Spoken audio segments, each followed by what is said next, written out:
A couple of weeks ago, Oklahoma, definitely in the running for worst state. Worse than Florida? It's in the running. Okay. Passed a bill essentially banning abortion. Performing an abortion there would carry a 3-year prison sentence if government Mary Fallon signs it into law. Oh, by the way, Trump is considering this wacky dum-dum as a possible VP candidate. This Mary Fallon, the anti-abortion woman in Oklahoma that thinks an abortion is punishable by 3 years in prison, losing your medical license. That's terrific. That's what we're dealing with. Seems a bit much. It's, of course, excessive. The exception is to save a woman's life. You're allowed to perform an abortion. Okay. Oklahoma has 2 licensed abortion clinics. So it's not like Oklahoma's overflowing with like Planned Parenthoods and places to go. They have 2. And now if you go to one of those and a doctor actually performs an abortion on you, you're fucked, and he's going to jail for 3 years and probably losing his medical license. The reason I bring this up, obviously, is because it's relevant to Trump and what's potentially going on. It's bad news for anybody in Oklahoma, but I want to continue with some other stuff here. 38 states, Joey, have passed more than 300 new abortion restrictions since 2010. All right, they're just not willing to let this go. It's Roe versus Wade, Supreme Court case, abortion's legal. You can have an abortion. These people do not want to let it go. And fine, but understand that there's huge repercussions to all this stuff. A report released in November projected that 100,000 to 240,000 women in childbearing age in Texas have tried to induce their own abortions. That's insane if that's just Texas alone, which it is just Texas alone. That's horrible, right? It's like the people are going to do it anyway. That's the whole idea. But it's this whole Nancy Reagan just say no idea. Nope, no abortions. Yeah, that's going to stop people from having abortions. You're right. No alcohol. Prohibition, can't have it. Okay, we're just going to make moonshine and we're going to sell it underground. Weed. Nobody smokes weed. It's illegal. Oh, okay, they do. People are going to find a way to do the thing they want to do. Yes. You're just making it more dangerous and more difficult for them to do it. But they're going to goddamn do it. In March, a report analyzing Google searches found that in 2015, 160,000 searches for abortion-inducing drugs and tens of thousands of searches for home remedies. All right, so again, people are trying to find these like weird abortion-inducing drugs and using home remedies to try to abort a pregnancy when all they really need to do is go to a Planned Parenthood. But there's no access to that in these states where people just think that no, you say no and you don't do it. Like and it's illegal. Like abstinence-only education. It's weird that a lot of the states that practice abstinence-only education or try to teach kids that also have a huge problem with abortion. Weird. Yeah, they go hand in hand. Yeah. Because it just doesn't make sense. Kids are going to fuck. Get them condoms. Don't tell them no. It's a natural thing to have sex and want to have sex. That's what people are doing. It's dumb. You can't just say no abortions. People are going to do it anyway. I have some Media Matters charts in the media folder that I want to take a look at. And we'll wrap up with this. But I just want to put this stuff out there because it's like, it's still happening. And it's alarming that it's still happening. It's happening more. And it's a lot of states. Of course. Well, it's the dumb states. It's happening more and more. And let me say this. I don't support Hillary Clinton. You know that. We know I'm going to probably vote for Jill Stein. Not probably. I'm going to vote for Jill Stein. But apples to apples against Trump, who do you think is going to be better on this issue? Trump or Hillary Clinton? Yeah, Hillary. Yeah, these are the conversations we have to be having. And you don't have to get upset about it because I don't really have a dog in the fight. I'm personally never going to have an abortion. And I'm not voting for Hillary, so I don't care.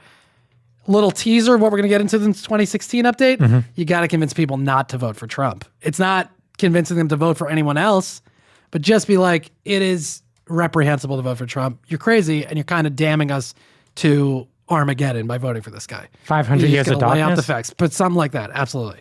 These are some of the charts that I have, and it's interesting because it contributes, obviously, to the conversation about abortion, and then we'll take a little break. Who talks about abortion on evening cable news? The guests, hosts, and correspondents. On CNN, 5% of the people making appearances talking about abortion on cable news identified as pro-choice. 14% identified as anti-choice.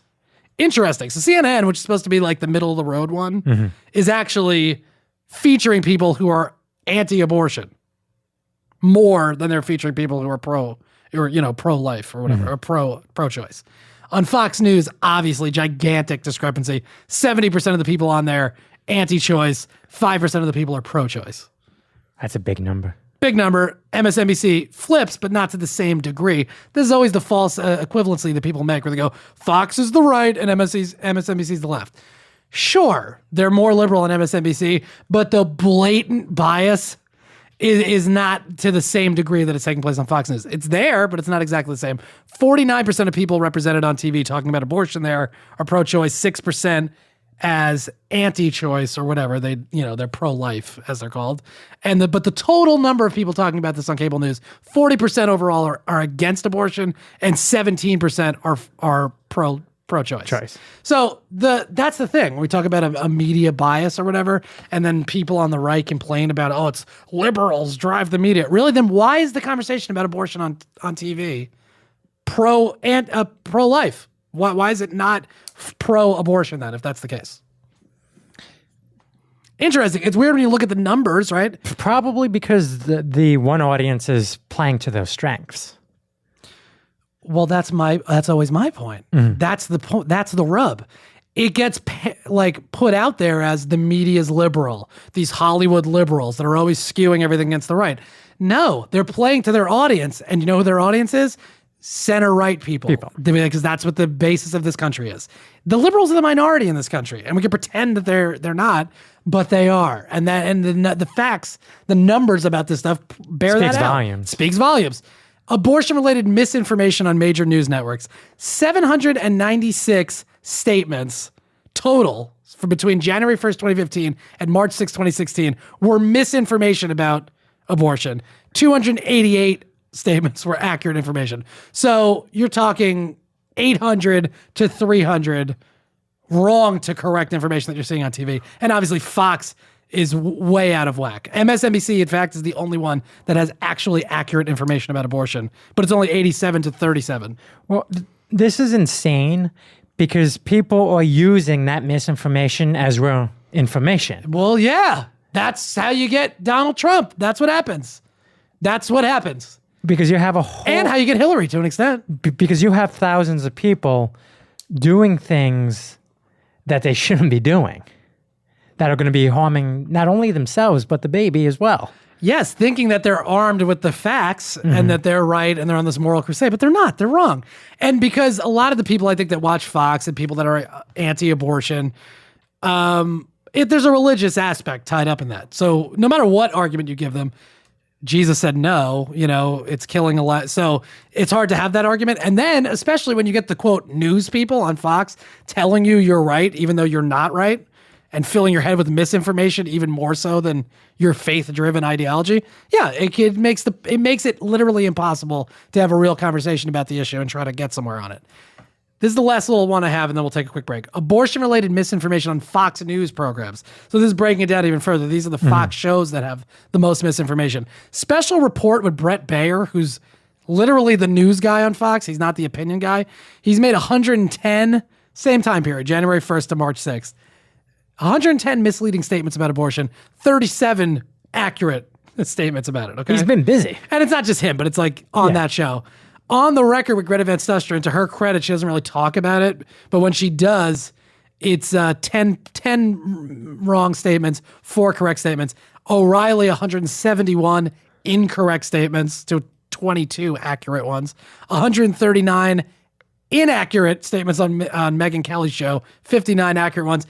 And Sean Hannity, the total asshole on Fox News, the worst one of all of them, 243 incorrect statements to 29 accurate ones on the Hannity program. So he really must love babies? He loves self-righteousness. He loves when people listen to him and go, Hannity's on the ball. Hannity's got it. But Hannity's not on the ball. Hannity's so far from the ball, he can't even see the ball anymore. He's in the gorilla cage, so far away from the ball, he has no idea what's going on. And he's just talking about abortion as though he knows what he's talking about. And it turns out he's just tricking the rubes, which has become sport during this 2016 election cycle. Anyway, any final thoughts on that, Joey? It's a shame. That's a major issue in this country is all the misinformation. The fact that Well, it also kind of relates to if you hear something enough, it becomes truth. Absolutely. Well, and that's the thing. It's a 24-hour news cycle, which is what you're talking about. But it's profit-driven news. That's the problem. The only reason they're putting out this information and skewing it more towards the viewing audience is because they need that viewing audience. If the news is not something that's profit-driven, you don't have any motivation to be like, we have to get people that are anti-abortion to watch because they're the majority. You don't need to do that. You need to just put out what the information is and whoever watches. Because you're not trying to make a profit. But it's corporate news. And like you're saying, the more that shit is out there, the more it becomes ingrained in reality, regardless of whether it is reality or not. And that is a giant problem in this country.